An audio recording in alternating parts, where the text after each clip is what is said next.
And we're back. It has been a while since we've sat down together, the three of us, and had a conversation on this podcast. Normally we've got guests this week or this month. We do not. But we've got some interesting news. Things are a little bit different at Create. There's been, by the time you hear this, you'll have probably seen the news. It's a pretty big story for us. It's a pretty big story for our team. And we're here to add some color to that narrative and to talk about it from a human perspective. Yes, yeah.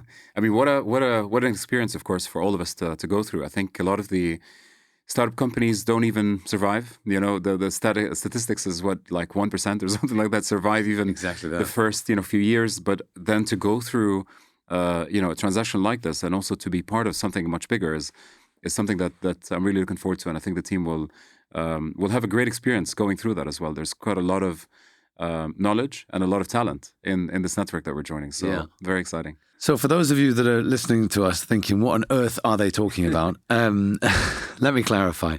So Create, an agency that we run day to day, that was started 15 years ago right here in Dubai, has been acquired by Stagwell, one of the most interesting, fastest growing networks within our industry. And we are going into the Code and Theory network that sits within Stagwell, which is the digital transformation arm of Stagwell, a very interesting company in itself. Over 2,000 staff members, 50% creatives, 50% engineers working with the likes of Apple, Volvo, CNN, Amazon, Adobe more recently at a global remit that they won. So I think we're in good hands. What do you reckon? I absolutely think we are. What I love about the Stagwell group is the synergies between their culture and our culture, right? Like it's always been David and Goliath for us. You know, we're always turning up to these pitches thinking, geez, we're going up against $1 billion network agency here. You've got, talent getting pulled from around the world. And, sometimes, quite often, we win.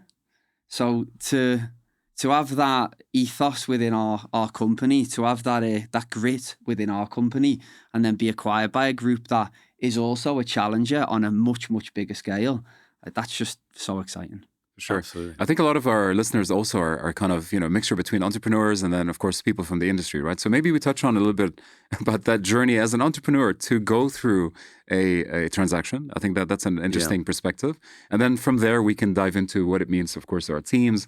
I mean, it's hard growing a company in this region and going up, like I said, against the networks and finding edge every single time we go into pitch, right? Like we need to be different from the get-go. We need to have a reason why we're winning against those big networks. And I think going, I guess the logical kind of explanation is going through this transaction is now going to give us a much bigger edge as well. Being part of a network like this, but. How do you feel like, going through that process? How do you feel sort of, the journey of building the company and then getting to the stage? Look, it's so many emotions, but the one that really stands out is that it feels like it's just the beginning again. We talk about this almost every year, where we've been reinventing ourselves so many times over the 15 years since this company started. Even like the services that we have, the team that we have, the focus areas that we have, moving into new countries, it's always felt like we're starting, right, we've got some credibility behind us. We've got some, we've built a little bit of firepower ourselves, and now we're starting again every year. And I think that's, but it's the only way, right? Because if you don't keep reinventing yourselves, you just end up competing with the same people you've always competed with, and you never move up that ecosystem. And for us, we've become a bit of a victim of our own success in terms of, you mentioned this David Goliath piece, which is, it's interesting and it's something we laugh about internally, I know, but we're only really competing against billion-dollar companies at this point, right? And it's just us, no investors, no backers, no network, no people we can call up, no cavalry we can bring in. It's always just been us for the last 15 years. So now this is I mean, even the concept of it being the end doesn't even enter my mind. It's like, this is just the beginning of what comes next, because I feel we've now got the opportunity to bring in the cavalry. We've got opportunity to tap into global tech, to tap into global talent. Stagwell in itself has got almost 80 agencies. You've got the likes of 72 and Sunny. You've got some of the most interesting, effective, creative agencies in the world. Yeah. And we're going to be able to tap into that and bring it to our to our clients. But to answer your question, it's like, look, emotionally, like it's like a baby, right? It's obviously I was there from day one on on the desk that you've all seen, and it's a pretty wild feeling to think that through all the trials and tribulations, all those kind of the winding journey, we get to where we are now. And I was driving from my house this morning to come to this podcast, and I mentioned to this to you guys off camera, but I drove past a clinic, and that clinic was one of the first clients that this agency ever had, when it was just me as a marketing consultant. I hadn't even hired the first person at that point, and I was doing some like really basic organic Facebook stuff, and I think running a few ads for like literally a few thousand dirhams a month. It was like absolute peanuts, because all I needed was enough money just to get by. I was basically created a job for myself, right? So to look at the doorway of that clinic as I drove the car to come to this conversation, it was like, wow, that feels like a lifetime ago. It literally feels like it was a different person in a different time, because it was 15 years ago. And now we're talking about, having gone through this journey and to start what comes next it's incredibly exciting. It's incredibly exciting. And I you're saying that there, 15 years ago, one person, and you're buying some ads on Facebook. Like, that's a great representation of the company, of the agency changing and being a different agency essentially year on year on year, right? Because I mean, when I joined, what was it, 10 years ago now, 15 people. And the agency then was going through a transformation from going on Shutterstock and finding an image and writing some copy on social, to starting to build like digital experience. And then fast forward a few more years, we won Expo. We had to change as an agency. It's like, wow, how do we deliver Expo social? And then production was started as its own company, comes into the group. Again, that levels up. So it's that's interesting. Also, I think the ethos was always, let's try to stretch ourselves a little bit further than we think we can deliver, and let's see if we can actually deliver this. I still remember the very first time that we won like one of the biggest projects in production, Jesus. And it was a live stream, not the tennis stadium. It was a live stream in the middle of the tennis stadium, and we were there. And we were there, and this is like one of the biggest contracts we won at the time. And then close the meeting, everyone's happy, cool, everyone's on board. I look at Tom and I was like, I don't know how we're going to deliver this in terms of, he's like, do you know how to actually work? I was like, yeah, we'll figure it out, don't worry. And it's literally, spending hours and hours trying to understand and sort of, build our knowledge. It was like kind of self-teaching. I mean, you just went down a rabbit hole of YouTube and just taught yourself how to do it, which is incredible. So, and I think that sort of ethos really lived across our agency in different buckets in different ways, right? So we're always kind of saying, well, what's the one more thing? What's the next step that we can stretch into? That right now we don't feel like maybe fully we can deliver, but we know we can figure this out, and that's been always kind of the driver for growth. And now it's even on a global scale. Well, now it's that's it, right? It's not like what talent do we bring in one person, a freelancer, or a specialist in a specific area. It's let's bring access in thousands, of course, of people, of global talent to support the global talent that's sitting within our agency already. And the briefs that we will be able to deliver against will be far more complex and will have a much broader footprint than I think a lot of the briefs that we're working on today, which for our team and for our agency is just an incredible opportunity. Yeah. So that's pretty cool to hear, the part of the origin story of you, starting the company on a desk and the first client. But actually, maybe a lot of people don't know how you guys met. Yeah, look, tell us. Yeah, fast forward a few years, and it was very much the kind of the hustle phase of the business, just trying to figure out what we were doing.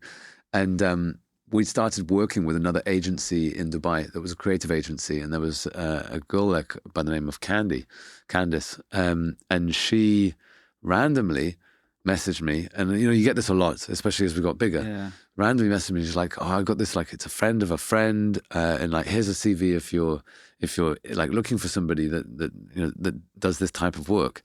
So I look at the CV, and obviously it's Matthew's CV. I was like, cool, yeah. I mean, let's try and figure that out. So I think it was just a phone call to start with. Yeah, but that's not the actual story, right? Because Tom receives my CV. Like my reality of that story is I met my now wife. I met my now wife. In Ibiza, no? Yeah. That's a good story. Okay. Yeah, we won't go into that story, but yeah, I met my now wife Jade in Ibiza, and when I met her about a month later, she said, "Oh, I want to move to Dubai." Now I was a home bird, right? I was living about 7 minutes away from the house. I'd never been on a plane alone. Like I was a child in a 27-year-old's body. And anyway, I get talking to a friend, explain the situation. I was like, it's absolutely not for me. My friend knew my traits and wanted to push me. So he got hold of my CV without me giving him it. He gave my CV to his sister, who is Candace. Yeah. This guy was working for me and my team in a previous role. He was reporting to you, wasn't he? He was reporting to me, yeah. Amazing guy, Sean. And he passed my CV over to his sister. I get a message saying, "Oh, I heard you're looking to move to Dubai." I was like, yeah. Can't wait. It's been a big ambition of mine forever. No, but the family and everything encouraged me to have a conversation. We get on what was then Skype. Yeah, it was Skype. Nice. And it was classic, like tracksuit bottoms and a shirt sort of Skype. And Tom said, "Oh, can we just have a quick chat on Skype?" I was like, yeah, okay. It was a full-on interview. Like he grilled me for about an hour and a half, and I remember sitting in the living room of the family home at this point, and he absolutely grilled me. And then a couple of days later, he said, "Oh, should we have a second interview? I'm coming to London. Let's meet." So I was okay, cool. It was labelled as an interview, right? So I go down in my whistle, like full suit, all the works. Where are we meeting, Tom? The pub. Walk in and he's in the middle of Soho. In the middle of Soho. Opposite Soho House. Sitting there in his jeans and a t-shirt. And it wasn't an interview, it was just a chat. It was just to see if I was a normal-ish person. And an extensive round of testing later for a big brief that we'd received as an agency back then. I flew out and when I flew out, the agency was tiny at that point, right? There was 14, 15 people there. Some people that were there then are still at the agency now, which is amazing. And there was some stuff that we were great at, and there was some stuff that we were not so great at. So one of the first projects we did was content production, right? And it was the first time we'd ever done it. And there was a guy with a bike helmet with a GoPro sellotaped onto this bike helmet doing POV. So it was quite apparent that we needed... But hold on a second. That was for Standard Chartered Bank. Oh, wow. Yeah, it wasn't like just some... Was a client on set? It wasn't like... the set was the office. Okay. Yeah, it wasn't like a clinic down the road. Like this was literally video content we were shooting. But that was social back in the day, right? Yeah. No, it was. But it was apparent then that maybe we could professionalise the content space, which I guess brings us to how you got involved in. But we hop, skipped, jumped, tripped over, face planted a few times before we went from that story to Dia's story. Yeah, absolutely. Like there's a few people that you're missing here. But yeah, Dia, I mean, look, the rock singing insurance salesman. Yeah, what a contrast. Let's start there, mate. I think a lot of people might know, or maybe not. Of course, my background in the creative space was always through music. Growing up, was in a band. And in this region, that was kind of my mission is to export and kind of create music. But then it got to a place where I really felt like insurance wasn't for me, and then I left the company that I was in for about 11 years. And there was a period of time that I wasn't really sure what I wanted to do. And I ended up traveling a little bit, spent some time in India, came back, was full-on hippie mode. Yeah. Like, let's just have a bit of a break. And then I came back without a plan, really, and it was just kind of one clear intention is to literally, it was like, I don't want to wear a suit. I want to be able to provide value through creativity.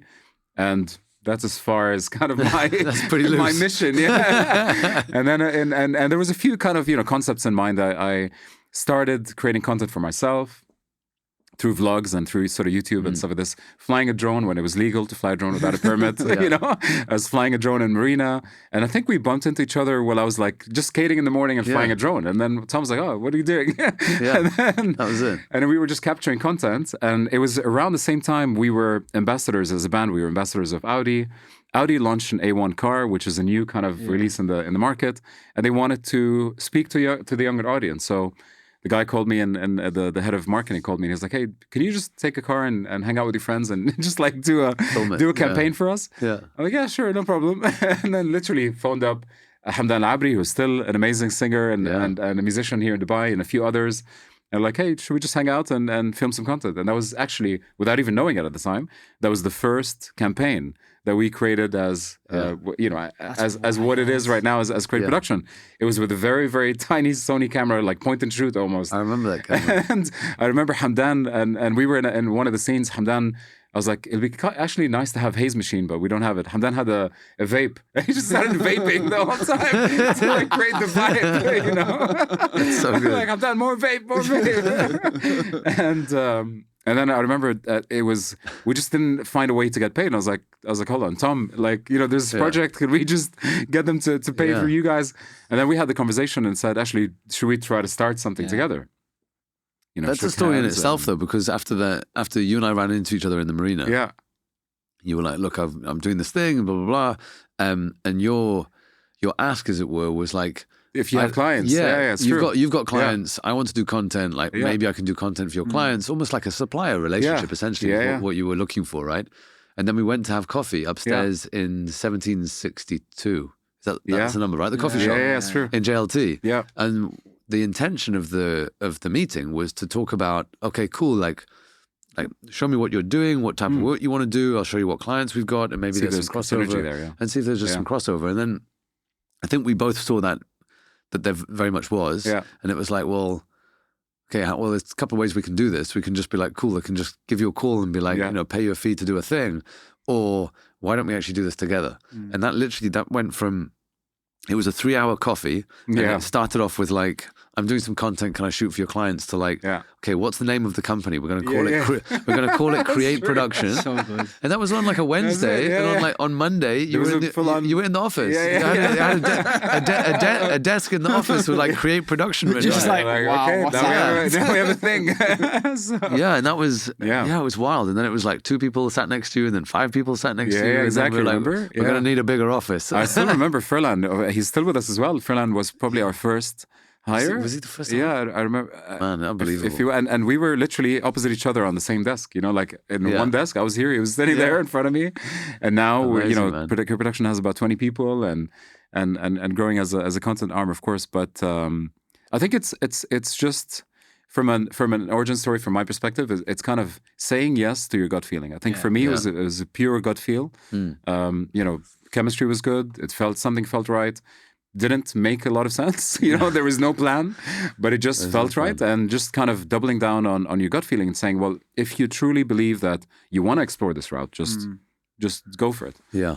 And I think when it comes to big decisions, people get into this binary headspace of like, it has to be all perfect, or it'll be a complete disaster, and there's like nothing in between. It's like, is it the right decision or the wrong decision? And even that wording gets people to think in a binary way.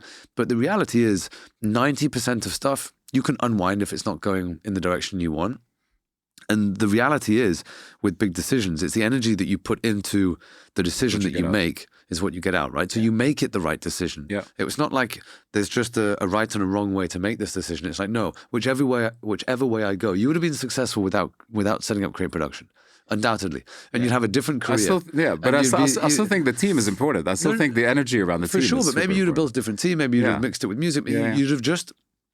You would have just constructed a different setup, and you'd have been successful. And now, because you went in this direction, you've been successful in this way, and we've all been successful together with that. So it's, I think it's if that's one takeaway from big decisions, it's like it's the energy you put into it. For sure. But I also believe that you'll not go very far alone. I think going together as a team will kind of push you, because there's been. many times where production wasn't doing that great, and because we were a team of different services in different areas of the business, it supported. And there was other areas of the business where do great, where production was recovering for. So I think that team synergy and the fact that you can pull each other up is very important, because you can't.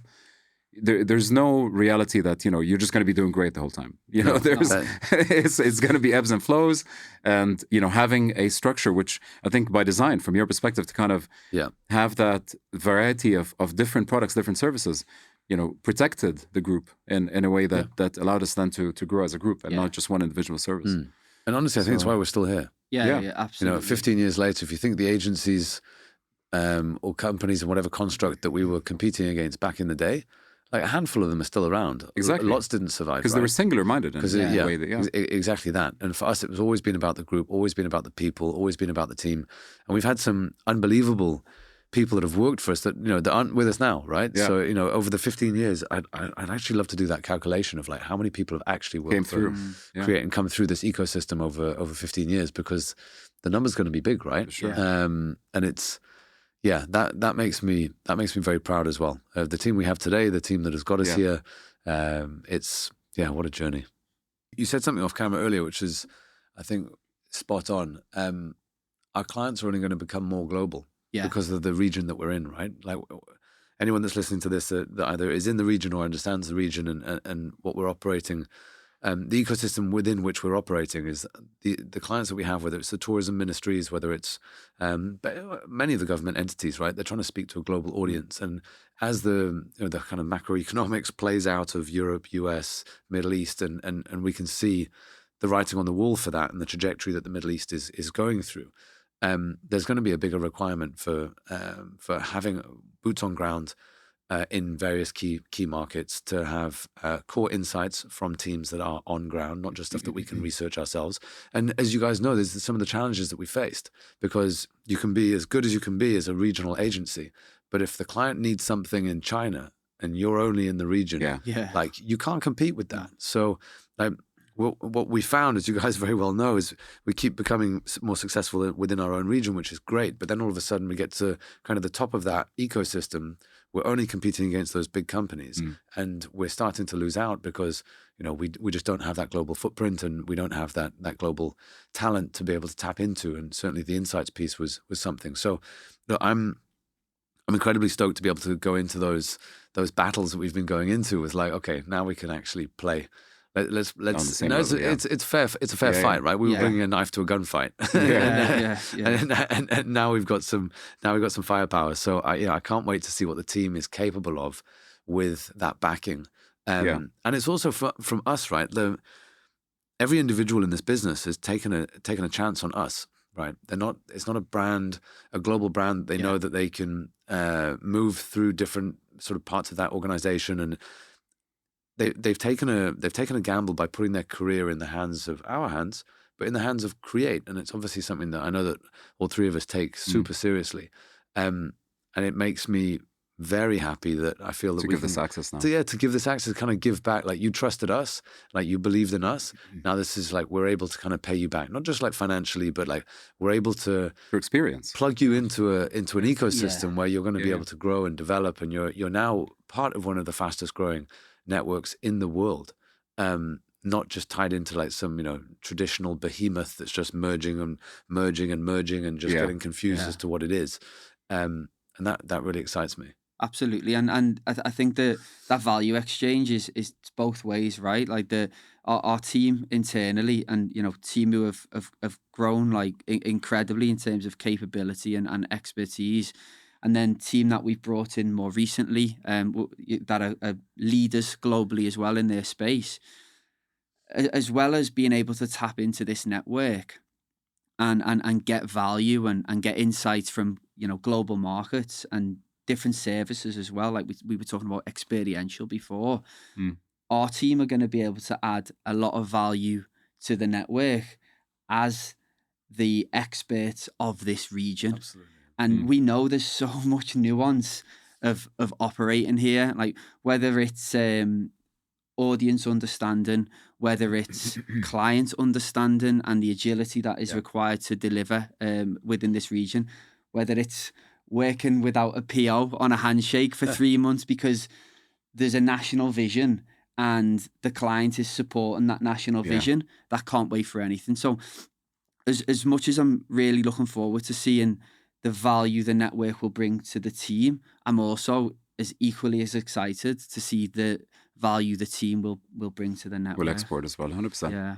I think what's interesting also is when I'm looking at the network, what's exciting is it feels like they're digital artisans. It's very different than kind of like, having a digital mindset around, how do we communicate to the world or digital transformation.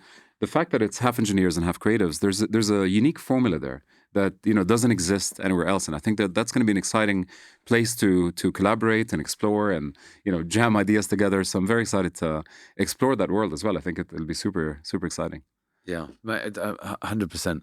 Look, the way I see it, and I know we've discussed this a few times in terms of the key reasons for a company like ours to go through this, and to try and talk to some of the entrepreneurs that might be listening to this and hoping to go on some sort of a journey like this. It's I'll talk to the process a little bit. It's a wild ride, and it's emotional, and it's all of us have been sucked into different parts of this process, and it's we went to market with an intent. So I think that's important for context, because there's many ways that these deals can happen, right? You can just get a random email from somebody and then it plays out. And I mean, that's not the ideal way to do these things. But we had an intent because of all the reasons we've just discussed, right? We knew that we were starting to get outgunned with some of the biggest clients that we have. And we're very competitive, and that pissed us off. So we were like, right, let's go find some cavalry. Yeah. So we, as you guys know, we go through this process. So we contract a corporate finance team working with Waypoint out of the UK that as you guys know, we've been working with for a very long time as our growth advisory team to bring them in corporate finance. Obviously, very talented guys in terms of understanding the world of M&A and agencies in our industry.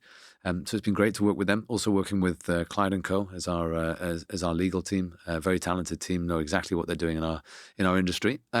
So we assemble a team and we go to market. So there was 37 companies on that original list that our corporate finance guys put together, Waypoint guys put together, to go to market like that, to understand, okay, what are we looking for most specifically? Like, why are we going into this process? Okay, these are the things we need to solve: this problem, and this problem.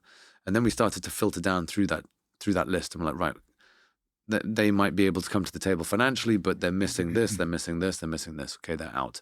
So we go through this process. And when we looked at that list, and I'm not just saying this because of where we are today, I know it sounds like I am, but I'm not. Stagwell were 100% the top of that list. Like, I remember the conversation. Yeah. It was. This is a long time back as well. Yeah, it's right? a long time. I mean, when did we first start this conversation? We're sat here in December now. This podcast is probably going to go out in January, right? Yeah. We're sat here in December, and we started this process in March. Yeah.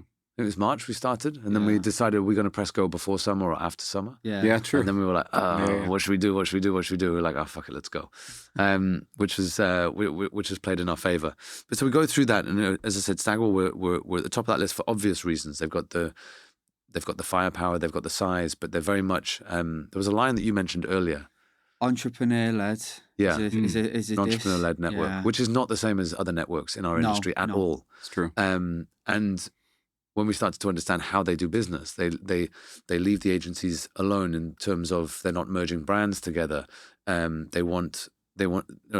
buying our brand equity in our region for a reason. Yeah. Right. So, and they want us to obviously keep hold of it. Yeah, to keep hold of that and be successful and to build on that, which I think is really smart. So look, everything played out after the entire process we get through, and here we are today with our number one pick. Yeah. But it's actually something I've learned as well during this process is it's so important.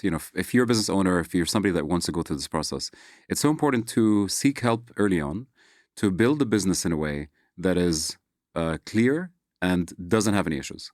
Because I think, if we were in a different situation, this process would have been much, much more complicated. And Absolutely. I think that's, building the foundations of the company, whether it's in finance, whether it's in process, in a way that's clear, clean. There's no issues around that. It's just going to fast track your this kind of merger process and for sure. And partnership. Because they go deep, man. They do. They do. You know, going through 80-page contracts. And they've looked at everything, every contract, every employment contract, every single element of our business. We had, their PwC team just kind of like pulling the business apart and putting it back together. So there's literally nothing that they don't know at this point, which is. Look, it's a testament to the team and the hard work that everybody's put in, because we weren't always like that. As you know, we're a scrappy, fast-paced agency. Yeah. We've always done things the right way. We've never done things the wrong way. But obviously, stuff's messy sometimes, right? It doesn't, things are not in the right places, and it's not well. And growth organized. Is messy. Right? You can't grow and have everything in order. The priorities list will change. Yeah. When you're growing, you just need to grow. Yeah, so. We always say it's like, how long can you hold on to the rocket ship, right? Exactly. And it's been that, but. I think to your point around having a bit more structure, we've brought in talent over the last few years that have helped steer the rocket ship and know when to turn the boosters down and when to turn them back up, which for this process has been instrumental, right? Yeah, look, 100%. And I think to your point earlier, it's super valid to the entrepreneurs that might be listening to this is really to get ahead of this process. If you think that you're ever likely to go down this road, the earlier the better, just to start understanding how you're recording things, what your data looks like, where it is, how secure it is, understanding what the risk factors are across your business, starting to mitigate those. And, working with Waypoint from a very early stage, not necessarily with this as a core focus, it wasn't. It was to help us with growth. We were bringing 100 people on, 100 staff members joined us in 14 months, which was chaos. Right. So for them to help us through that process from a systems and operations perspective, understanding, okay, where were we not looking? Where were our blind spots? Helping us to be like, no, you guys really need to pay attention to this thing. Otherwise, you're not in 6 months' time or 12 months' time. The house of cards is going to come down. Yeah. So I would advise any entrepreneur you don't need to necessarily contract consultants, but you need to start thinking through what your business looks like, because when it gets to the stage of you presenting, don't think that there is anything that you're going to be able to hide 100%. from a due diligence process. 100%. They're going to know everything. So you need to make sure that you've built the business in the right way. Otherwise, you'll go through all of this process. You'll do all of this negotiation. You'll get emotionally attached to this whole thing. Then you'll go through due diligence and the whole thing will fall over because you haven't got a well-structured business. So I think that's very key. That's a lesson. It was a lesson for us as well. I think to wrap it all up, if there's any clients listening to this podcast, I think it's just important to say, first of all, thank you for trusting us along this journey. And I think, it's been a partnership since day one, and there's a lot of clients that stayed with us and grew with us and allowed us to grow by the ask that they asked from us as well. I mean, pushed us to grow 100% in pushed all us areas, to grow, for sure. And I think the value now that we bring to the table is through the desire to grow and knowing that growth can be capped in certain areas organically. And I think this is now going to accelerate the way that we grow with our clients by giving them the access to global talent, to global footprint, to global technology that now they can leverage through us as well. And I think that's important to mention. Absolutely, because I think we've always had the ambition to deliver on a global scale and to deliver the best work humanly possible. And we've always had the perseverance, and when I say we, I mean every person in the team has had the perseverance to really like push our own boundaries as far as possible. But we've got an active brief at the moment where we had that ambition, and this the brief that I'm talking about is for a global institution, and it's in pitch at the moment, so I can't say who. And our team have delivered like an outstanding pitch, one of the best pitches I've ever seen come out of the agency. And they did that because they were ambitious. But after speaking to the team at Code and the wider Stagwell group about this specific brief, instantly I can see where our team's vision can be mobilized on a global scale, and where our team's vision can be complemented by experiential services, for instance, which provides the team at our agency more value, right? They're doing better work with more impact. And to your point around clients, it means that we're not limited by the products and services within the 160 people that we've got today. But we can tap into thousands and draw from insights around the world. Yeah, I mean, it's incredible to be able to say that, right? Yeah. Which is amazing. Taking back to the human story to close it off, you said about we're grateful to our clients. There's key individuals that, if you think back over the years, some are working with us now, some are no longer working with us as clients, that have truly believed in Create. Yeah. And I really believe that we've grown because of that belief, right? It's 100%. Not just because, I don't know, we did a thing 10% better than our competition or whatever it might be. Like it's we are a people business, and that's internally and externally, right? We're working with clients that have global remits, incredible pressures on them as well to perform and to deliver, and they've believed in us to be their team. And yeah, to those that are listening, we are incredibly grateful for that belief, because we wouldn't be here if multiple people didn't take a chance on us. Very true, yeah. And didn't sit and you'll be like, I could go with Ogilvy or a publicist, but like these guys, like I'm going to give them a chance. And some people, it was purely a chance because we didn't even have the credibility. Yeah. They were just like, I like these guys, I like their energy, I'm going to give them a shot. And then especially earlier on, right? Especially earlier on. Then it's for us to deliver. And then, okay, cool, we've got one big win in the bag. And then we got two, and then we got three, and then all of a sudden we got a decent creds deck and we can stand on our own 2 feet. But the reality is, in order to get there, I'm very grateful to those individuals that have believed in us. Yeah, absolutely. 100%. Cool. Well, look, there's going to be a lot more to come on this. There's a lot more to discuss. We're going to have multiple podcasts with some interesting people from Code and Theory and also Stagwell. But for now, that's a bit of the story, a bit of the color to the headline. And yeah, thank you very much for listening. Thank you very much for believing in us. Thank you to our team we've worked so hard to get here. And let's see what comes next. Story continues. Let's go.